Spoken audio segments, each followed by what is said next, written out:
नमस्कार दोस्तों, आज हम बात करेंगे फायर फाइटिंग की नई टेक्नोलॉजी के बारे में। तो आइए वीडियो स्टार्ट करते हैं।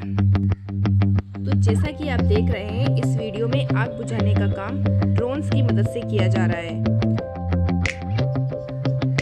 इस वीडियो में फायर फाइटर्स ड्रोन्स की मदद से बिल्डिंग में आग बुझाने का काम कर रहे हैं। तो हम इससे अंदाज़ा लगा सकते हैं कि भविष्य में टेक्नोलॉजी किस हद तक ग्रो करेगी। हो सकता है भविष्य में आग बुझाने के लिए रोबोट्स का भी इस्तेमाल किया जाए।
आपने देखा कि ड्रोन्स की मदद से फायर फाइटिंग कैसे करते हैं।